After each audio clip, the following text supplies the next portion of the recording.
Okay, so up at the top it says the school is hoping to make at least $280. Okay, so make at least $280 from ticket sales.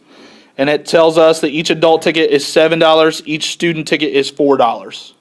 Okay, so I will just do it in the same order that it is in the paragraph. I'll just let Y represent adults, the number of adults. And I'll let X represent the number of students. Okay? So Y is the number of adult tickets, X is the number of student tickets. Now I want to write my linear inequality. Okay? And remember, I always want to think about money value. Since the make at least is a money value, I want to make money values out of the tickets. So I can't just use X and Y because those are just numbers of tickets. So what should I use instead of just X and Y?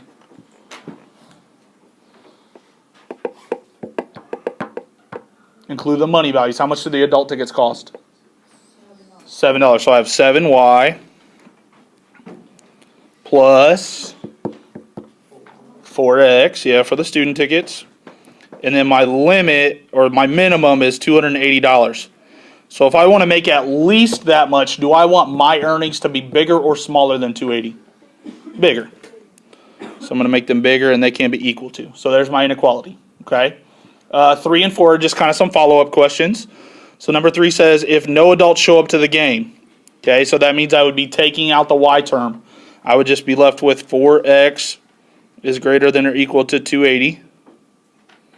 Divide by 4 on both sides, and I get X is greater than or equal to 70 students.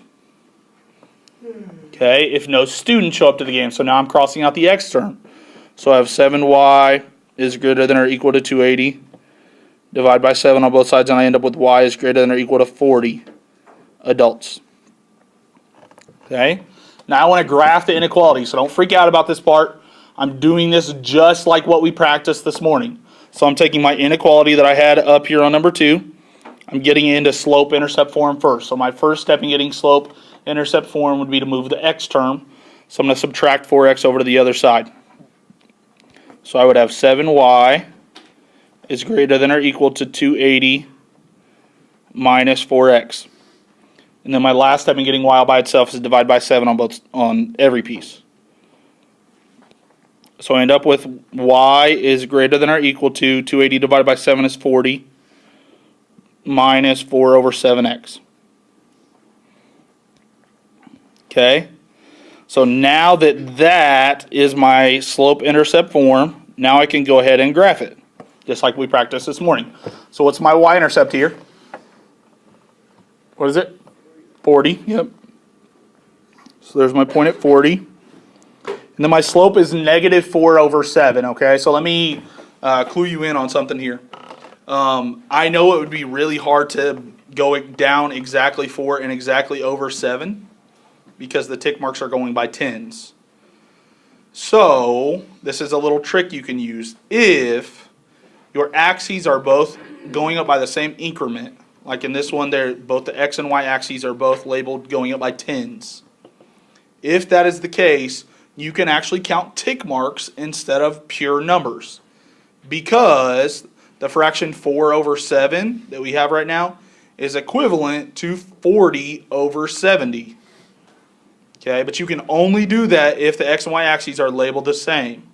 Okay, if like x's were going up by 1s and y's were going up by 10s, that would definitely not work. You just got to guesstimate 4 and 7.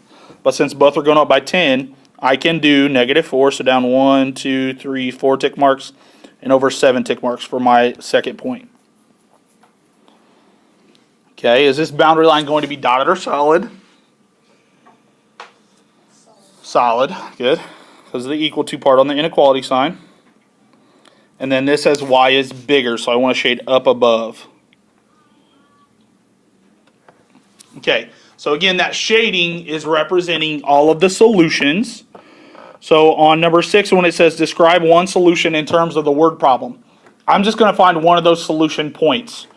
There's a whole bunch of answers you could put here, but I'm going to pick this point right here. That point lies within the shaded region, and it represents a number of tickets, right? My x's were students, my Y's were adults. So that ordered pair is over 30 and up 50. That represents the money that I would make for selling 30 student tickets and 50 adult tickets. Okay?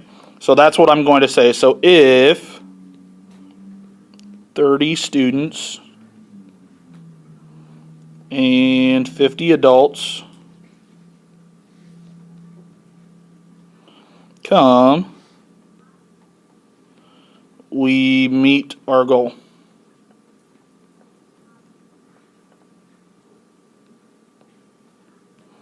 Like I said, there are a whole bunch of answers you could put there, because any of them in that shaded region, any ordered pair you could pick out of that shaded region would be fine.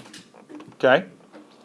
Then it says, will the school make enough money if 50 students and 10 adults show up? So 50, that'd be over 50, up 10. That looks like it's just outside the shaded region. Okay? Any questions on this page? Okay. So I'm going to have you guys work through the second scenario. Okay? I'm going to give you about, let's try to limit it to like 5 minutes. Okay? So I'm going to give you about 5 minutes to go through the second scenario. It should go a little quicker now that we've gone over one. It's pretty similar. So go ahead and work together in your groups to finish the second page. Go ahead.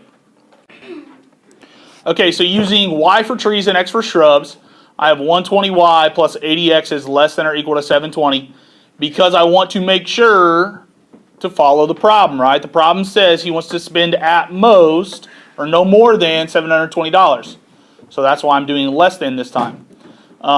With no trees, with only trees, taking out the shrubs, I could buy 6 trees. With only shrubs, taking out the trees, I could buy at most 9 shrubs. For graphing, I need to turn it into slope-intercept form. So I subtract the 80x over to the other side, divide by 120, and you end up with what I have there. Y is less than or equal to 6 minus 2/3 x. So 6 is my y-intercept on the y-axis. Down to over 3 represents my slope of negative 2/3. It is, again, a solid boundary line because it's equal to, and we are shading down below because it's less than. So describing one solution, again, there are many, many, many solutions that you could pick out of that shaded region. So I just didn't even put one there. 2 trees and 5 shrubs. Let's see, 2 trees, so that'd be y, right? And 5 shrubs would be x. So it looks like that's within the shaded region. So 14 this time would be a yes, because it does lie within the shaded region. Okay. I know I went through that quickly. Did everybody get all that? Any questions? We're okay?